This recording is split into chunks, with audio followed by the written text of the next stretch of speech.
Welcome to another Fireside Chat. Today we're going to be speaking about stuff. I like that. I'm thinking a couple of things. Firstly, two-tiered society that we now live in. So it's like the 1930s again. And in Australia, amazing place to live.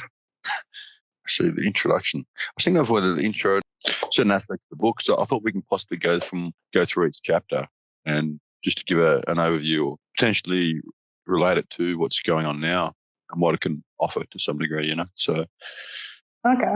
So, Yep. do you want to grab one and have a look? Yep. If you're looking for the top of the book, I think it's under one of the legs, the lounge or something to keep it level. You're funny. Having trouble opening it, squashed together. I like to keep things compressed. Now it's a really intense read because it's all squashed together. Yeah. Pages here and there through the fireplace. Well, we're a bit short on wood. Yeah.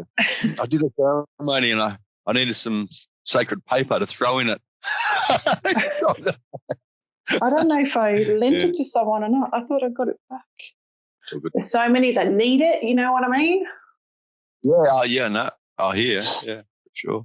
I'm not sure if I said it to you in a way, to you or for those listening in potentially. So I'm thinking that we go through, talk about certain aspects of each chapter and how it relates and the drive behind the meaning and that sort of thing. So in the introduction, like in my book, basically it talks about the drive.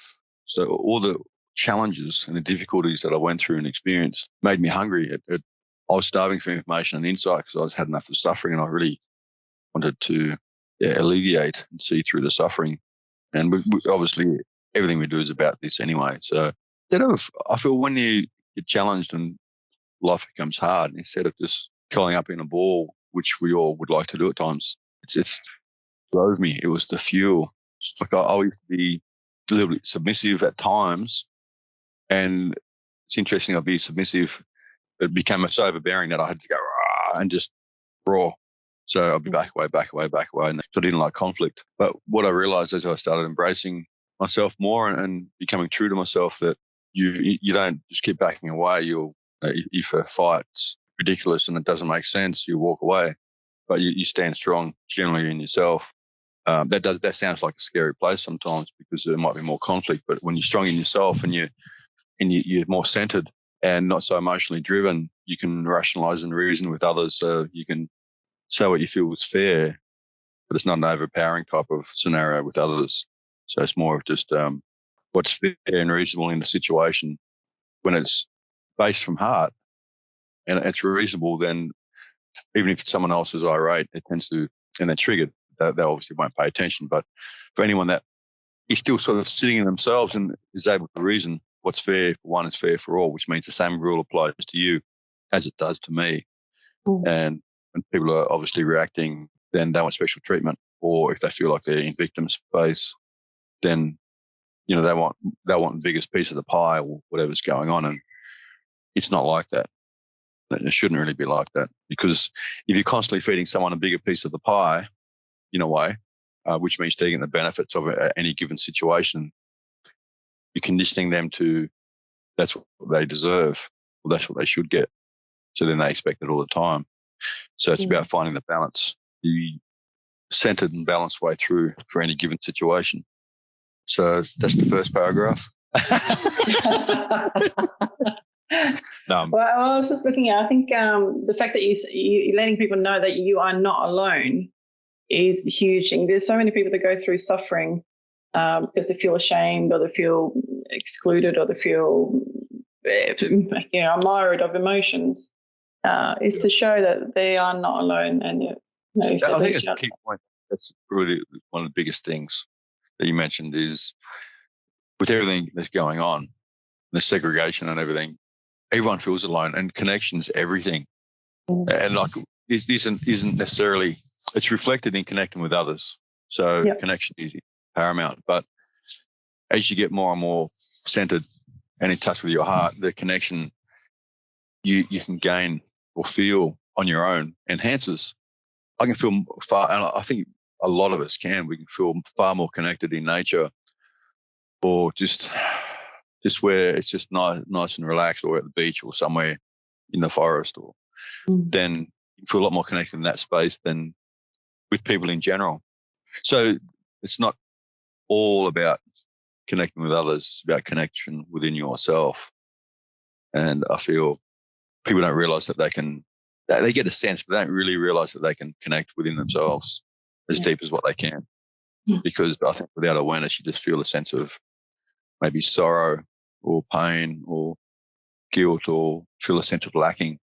So yeah, I think it's very key to know that you're not alone in whatever you're feeling. And there's a difference between alone and lonely as well. Yeah, exactly. Yeah. And the thing is, it's a lonely path, spirituality, in a sense. In general, it is. And along the way, as you go deeper into yourself, in my experience, you find like-minded people. You really do.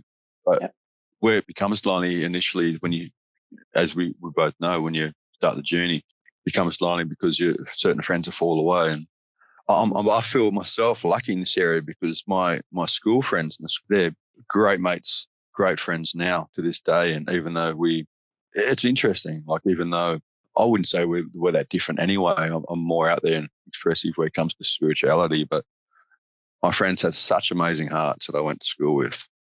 I feel so blessed in that regard. So the foundation of a lot of my life, I feel within family and certain things growing up wasn't there, and had major anger issues and just a lot of turmoil and different things as we all experience. But my friends were amazing. And one of my best mates had a fight with him in year 4. So it's a fight of the century, and he was a pretty tough kid, and we're best mates to this day. Yeah. So, and we don't always communicate, might be once a year or sometimes more, sometimes less, but his heart is unwavering, and other mates I surf with. So, like Shane Young, you mentioned just a couple, like Shane was my mate who I had a fight with in year 4. But yeah, they're such great guys. That's a great thing. And yeah, they're strong characters and their strength, in my view, my experiences, their strength of heart, and they truly care. So, and they're both clowns, which I think is a great thing. Lose your joy, lose your power, and they've never really lost their joy.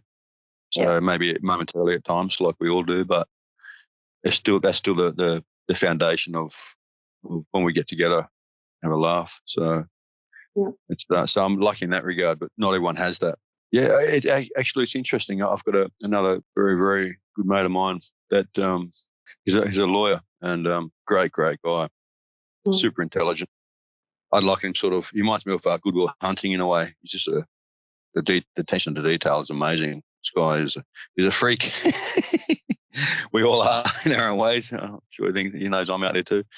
And he was saying that interesting consideration. I think this is where it's, I don't know if it's maybe challenged partly. He said that when you grow up with a secure and there's a certain stable environment where you go to the same school or you have the same house or certain things, there's a certain depth of peace and contentment within each person. And he's got a few kids, and not heaps of kids, 3. And you can tell the difference between the 3 of them based on the stability of the home life and how often they moved around and stuff too. So there's so many factors that influence us. So it's our family, our friends, our environment, like how often we move. But I truly believe, and this comes down to contentment and the piece of whether you always searching and finding, you always, whether you have a sense of belonging or not.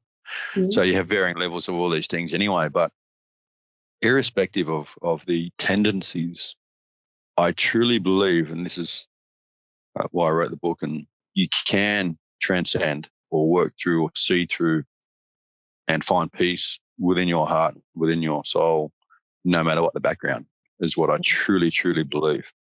And that's why we do what we do, because it's just, it just gives you a different sequence of things to work through, a different order, because we all have we all have tendencies and past things to deal with on all levels anyway. So it might be more of this, less of that for one person, and it's different for everyone. But the formula, it's like the Rubik's Cube.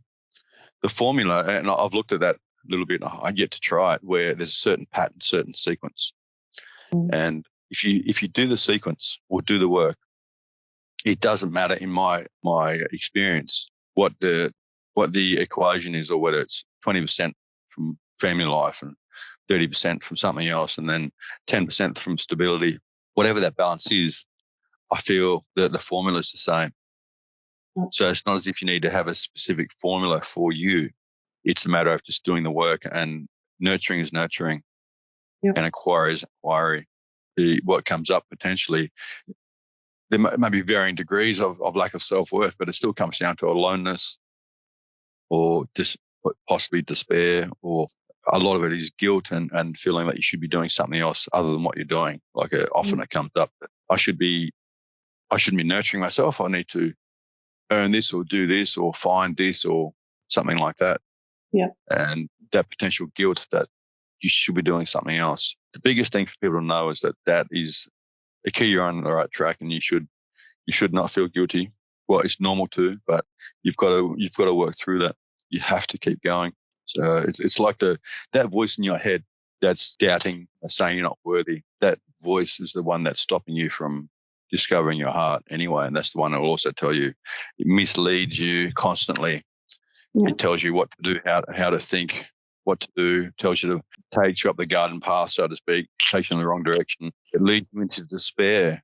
It tempts you to react or overreact, and then also, how could you overreact?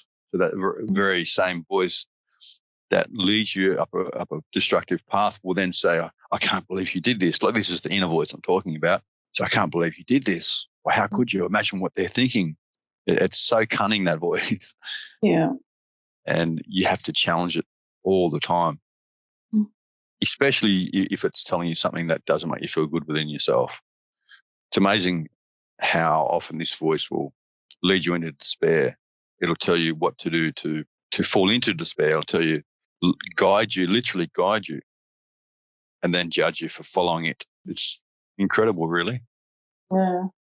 So self-destructive, isn't it? Yeah. It will say, yeah, go over there. It's like, how could you go over there? Yeah. Go over here now. I know the way. Yeah. Okay, well, why'd you follow that voice for? That wasn't me. That was, but it won't say it wasn't. It was, no, it was someone else's fault. Yeah. It would have been good, or they deserved it. And that's where the distraction is blaming. So this inner voice that we fall victim to, it blames others for the guidance it gives you. Yeah. It's only because this person and you deserve, and this, and then that it's like the ebb, the toing and froing, which is another chapter in my book anyway. I might get to that later, but with a bit of awareness, it's like, wow, that is amazing. That is inner voice that I absolutely do not question. I believe it's every whim that tempts me in drinking or whatever it is, tempts me in so many different ways and says I'm not worthy and I have to do this and I have to do that, and then judges me for the very things it tells me to do and all the urges within. It's amazing how many years we can just blindly follow it and fall victim to the same traps, the same cycle. Over and over again. 100%. Yeah. So this voice, through experience, can be broken through. It doesn't have to have you. And the fastest way through the step is to become accountable. That means that instead of allowing that voice to blame others for your thoughts, feelings, and deeds, that voice has no power anymore because you become responsible. So you start analyzing, this voice, well, if I do this, how will I feel? What will that do? Like, what's the trap here? So you start unraveling, and this is what meditation does. It allows you to start unraveling patterns within yourself. So you can foresee the pattern that you've fallen into. You can see the whole cycle before you even take a step in that direction again. Yep. So the key, you cannot see that pattern, or it's extremely hard if you're blaming another because you're excusing your behavior. Where So someone might say, well, how you can't do that? Well, I'm accountable for my thoughts, feelings, and actions 100%. It's got nothing to do with anyone else. My choice is whatever someone says to me or how they are, I choose how to react. I don't go, you made me think this, or you'd made me do that. It's like it's ridiculous, really. So I don't believe it for 1 second. So then you are free and you can empower yourself and you make a choice. It's not a matter of you make it like another person makes a choice. You made me do this. You made the choice for me, or that voice in your head will justify. No, it wasn't. You had no choice. You had to do that.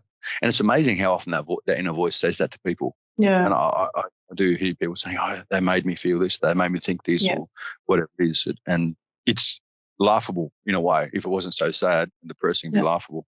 So, but the notion is ridiculous and laughable in my mind that inner voice will duck and weave and does so for years and years and years. So stop blindly following that inner voice that is leading you into despair and destruction. I think on that too, I had an experience yesterday. I went to my old gym, as of a couple of days, and I went there with my vaccine control group card, and I've got a stat deck signed by a lawyer, and I went in there with that, and this is Revo's gym.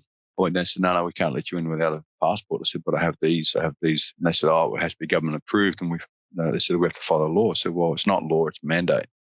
I said, if it was a law, they would say it's the law. But they don't. They say it's a mandate. But and I said to the girl, because there, it's unfair you're in this situation. And they probably do it purposeful. The people at the top just put all the pawns out to confront anyone that that's not conforming to their ideas and destruction and things they're doing. And I said, well, I need a name. So I showed the girl the discrimination part of the control group to report. She said, I need a name. She said, no, and she wouldn't give me her name. I said, I need the manager's name. No, and she wouldn't give me her. And she said, put down McGowan, who's doing this. I said, no. I said, I can tell you, shoot everyone here in the head. You go, no, well, I'm not. And you pull the trigger and you go, no, but he said, I said, that's just like Nazi Germany. Yeah. Like, you need to understand. I said, I understand your point of view and you're in a tough position here. And she wouldn't give me a name. So I looked up on the owner of Revo and I put his name down because it comes from the director of Revo. So it's from the top down. It said ring the head office. And then there's no head office to ring. So it's just around in circles. So I went, okay. So I just looked up the director and reported him. At the end of the day, the director is one that is directing the business. Yeah, but everyone's passing the buck. And it is. It's like it is a two-tier society now. It is disgusting. 2022, tier society, segregation. I'm still amazed, really. Supposed to learn from history, not repeat it.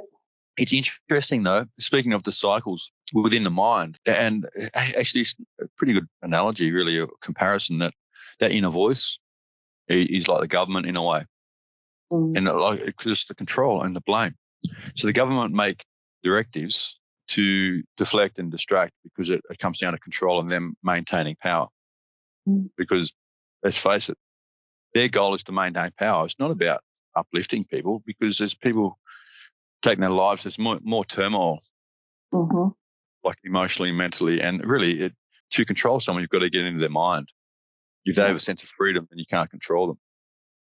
So they don't give a shit about people's mental health and true aspects because when you're not healthy mentally, it impacts your physical. Like everything is impacted by your thoughts, feelings. That impacts your actions. Your thoughts and feelings impact your actions. Yeah. So the whole pattern, and this whole pattern, like this was in the 30s. Yeah, so every 100 years or so, it seems that the cycle repeats itself. So the government and the controlling bodies and the elites are doing what the people's individual minds are doing. It's that same pattern, that cycle. It might be spread out over a period of time, but it's slowly, it embeds you into suffering and control where you feel you become the victim and you just try and, you take medication or you take certain things to control, to cope because you're not really feeling life so much. You're not embracing life. because there's all these little things in the way, and it's always blaming something external. It's exactly what the mind does. The government and the mind are in lockstep in the process of the mind. So the whole point is to see, okay, where does this lead? And this is where it's crazy because people aren't remembering. Where does this lead? This leads into socialism, communism. It leads into absolute control, what the Nazis did, segregation, like classes. Repression. 100%. So it's the definition of insanity, as you know. As the mind goes unchecked and this voice is not challenged or questioned, you bury yourself deeper and deeper in quicksand, in the slum of the mind, in a sense. You can't move from it. And the more you try and move, the more you sink anyway. It's amazing, it's profound, but the external's being reflected from the internal. So the whole point is if you start challenging those thoughts that do not serve you and those patterns that do not serve you, you can start seeing those patterns within yourself. And it doesn't matter whether you see the patterns externally or internally, they both reflect each other. So if you begin seeing and noticing more and more one or the other, you can actually start setting yourself free, in my view and my experience. So the internal or the external is reflective of the internal. We need to wake up and see what we are doing to ourselves. And then we know what we are accountable for within ourselves, and we can stop blaming others. And when one is unaware of the pattern, the internal pattern within themselves, then it's hard to see the external pattern, because then you're also blaming others. Like, if only everyone got vaccinated, have our freedoms back. No. And, if only people did this, and no one's accountable, it's just conforming. If I am suffering, so should everyone. Now, why should anyone else be free from suffering? Well, people that are free from suffering have done the work, and don't be threatened by them. You should be inspired by them, and should be inspired by. I'll mention once before, and I'll mention again. I think it's very important. It applies to this chat where I was in India, and a friend of mine, we had server, I believe that's the name, where you serve the guru in India, and everyone did something every day, which was because we're there by donation. If you wanted to, you didn't have to. But so we just helped the ashram in certain aspects keep running, because it's an influx of people. So we all contribute to take pressure off. So one person doesn't have to do heaps of things. And when they asked my friend to do one aspect or to do service, she said, "No, I'm not doing it." And I was really angry, and I was really angry at her. And I realized it's a great place to reflect, and I had a lot of great insight in India. And I realized that it had nothing to do with me or her. It was the fact that she had the strength to say no. So it was that aspect that triggered, and I thought, I didn't like in her. I discovered that I was jealous, and I wanted that attribute. And in saying that, I did the right thing by doing server, but it was the quality within her that I was jealous of. I wanted to sit there on the veranda at the ashram, outside Maharaji's, and just meditate. And I did a lot of that anyway, but I wanted to maximize my time. But looking back, that was part of it, and that helps your development because you're giving of yourself. So I feel that's, and not to the point of, becoming subservient, because it's just offering something back because you're getting something. So it's developing the heart. So I feel people should not be quick to judge others. And if it's someone strong and you don't feel strong, then it may well just be the fact that you wish you could stand up more. Or you feel, often when you feel squashed, we think, I'm squashed, so you should be squashed. Why aren't you squashed? Exactly. I choose not to be. I have to take a stand for everyone's sake, including your sake, who is potentially judging me, because freedom's freedom. What's the point in all conforming? What if the one thing that I did that you didn't like, that you didn't do, and I demand, no, you have to do that because I did it, but I don't want to do that. Like, where do you draw the line? At what point that someone else does things that we don't like, why should we succumb? Exactly. Yeah, government control and control of the mind, the processes are pretty much the same. It's blaming others. It's doing things that we don't want to do and then getting angry because we've done them. And then we continue doing them because we feel forced to.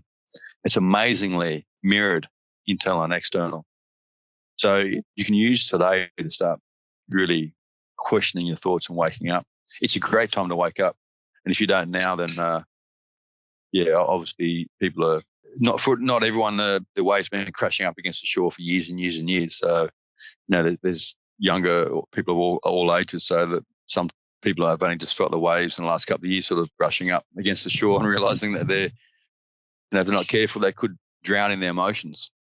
Okay, we're up to the second paragraph of the introduction. Oh, that's funny.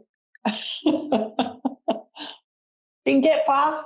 Yeah, got further than I expected. This is what triggered from the first couple of paragraphs. It's going to be a while before we get through the book. Next episode 4,385. And we're up to chapter 3.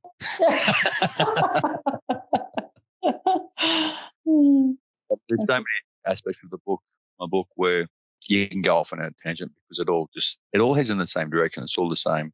Yeah. It's life's not a ball of wool in a sense, or multiple strands, and you just pull off one strand at a time. They're all linked. So it doesn't matter what aspect of the book, in a sense, that you sink your teeth into. They're all relative to each other, and that's a beautiful thing. So nothing's compartmentalized. It all just flows into each other. So just to recap, we've only just touched on the introduction of the book, and it just fueled like a fire of possibility. So it's about the internal and external, and the introduction taps into that you're not alone. We are all suffering. We all feel lonely. The challenges for myself, from experience, drove me to seek answers. So I did not huddle up in a ball. Maybe sometimes I did, but you're not alone. We all have suffered or are suffering. And it can be a lonely path at times, but question your mind, question your thoughts, and try and discover patterns that you succumb to or that you fall into. And it is amazing. We did speak about the government's tapped on that, which we tend to a lot these days because there's segregation everywhere. And I just feel that the patterns outward and externally and with the governments is the same, pretty much the same pattern within your mind, where you blame another for that voice in your head and for how you're feeling. We must take ownership. That is the fastest way. That is the only way to start discovering a deeper sense of peace and joy, even in this tumultuous world that we live in. It starts internally. And as long as we're falling for the entrapments of our government saying it's everyone else's fault for not conforming, the mind does the same trap. And we have to stop that. We have to start looking inward and unraveling and finding new pathways through for a deeper sense of peace and joy. And it can be done. It doesn't matter what your past, what your background, it can be done. It can be achieved. You just have to be willing to take ownership of everything you think and feel. And it sounds daunting, but it is the road to freedom. And I recommend those that haven't read my book, please read my book. It is fantastic. Awesome. If you get one thing from it, it's been a worthwhile journey, but it will stretch. And I just want to add that it is an easy read. It's not too full on. It's not a huge book. It's to the point. It's concise. It's easy to read and easy to follow. And also, if you are willing, it's easy to apply. Thanks for the feedback. And just everything in the book is real life experience and it has happened. So it's a non-fiction book as well. So it takes you on a bit of a deep dive through Jackson's journey. So, and then it takes you by the hand and leads you out. So you can get my book. There's links through my website. You can buy it through Amazon and all the main online stores. And I hope you enjoy. And name of the book. Eh? I mentioned the name of the book. Might come in handy. Yeah. Awakening a Life's Journey. Yeah, there's some reviews online as well. And I hope you enjoy. And I hope you enjoyed listening in. And we look forward to the next one. So take care. Bye-bye.